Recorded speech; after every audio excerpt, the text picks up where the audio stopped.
이번 주는 민수기 8장부터 30장까지 읽으시면 됩니다. 민수기는 이스라엘의 불평과 그에 대한 하나님의 반응으로 볼 수 있습니다. 8장은 레위인이 기억해야 할 규례를 정리합니다. 두 번째 유월절을 지키고 구름기둥과 불기둥에 대해 기록되었습니다. 행군 시 필요한 나팔 신호를 약속했습니다. 이제 두 번째 장소인 바란 광야의 가데스 바네아로 이동합니다.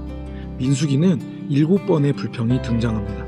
첫 번째 불평은 음식에 대한 불평입니다.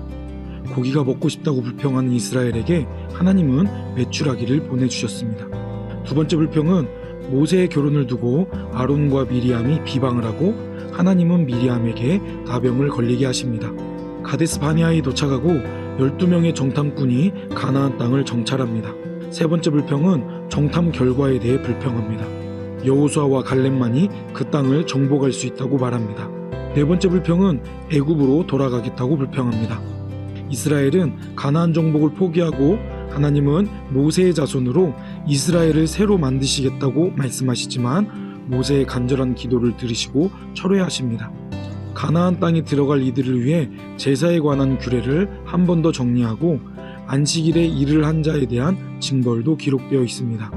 다섯 번째 불평으로 모세와 아론의 리더십에 대해 불평합니다. 레위인이었던 고라와 그 무리들은 반역을 일으켰고 그 무리에 대한 멸망의 이야기가 기록되어 있습니다. 반역에 대한 증거를 삼기 위해 12지파의 지팡이 중에서 아론의 지팡이에서만 살구 열매가 맺게 되었습니다. 레위인의 역할과 소금 언약, 11조의 규례가 기록되었고 부정한 자에 대한 정의와 부정을 깨끗하게 하는 방법이 기록되었습니다. 미리암이 죽고 물에 대해서 6번째로 불평을 하자 가데스에서 반석을 통해 무리바 물을 얻습니다. 이제 모압 평지를 향해 이동합니다. 에돔은 이스라엘이 지나가는 것을 반대를 하여 돌아가게 되고 아론도 죽습니다. 7번째 불평으로 여정과 음식에 대해 불평합니다. 불뱀에게 물려 죽어가는 이스라엘은 장대에 매달린 노뱀을 통해 구원을 받습니다. 그리고 요단 동편을 정복합니다. 22장부터 24장까지는 발람의 이야기입니다. 모압 왕 발락은 이스라엘을 저주하기 위해 발람을 부르고 발람은 발락의 기대와 반대로 4차례에 걸쳐 이스라엘을 축복합니다. 부올에서 모압 여인들과 음행한 결과로 진노를 받아 24,000명이 전염병으로 죽지만 비느하스를 통해 하나님의 진노가 멈춥니다.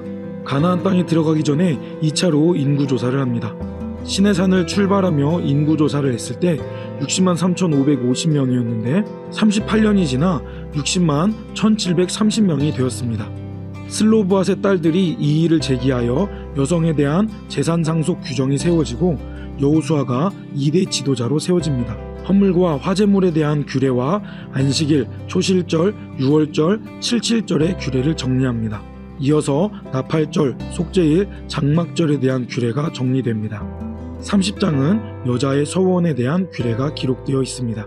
이제 40여 년간의 광야 생활을 마치고 출애굽 2세대는 모압 평지에 도착했습니다. 그리고 이제 약속의 땅인 가나안에 들어가기 위해 준비합니다. 한 주간도 말씀을 힘써 읽어주시기 바랍니다.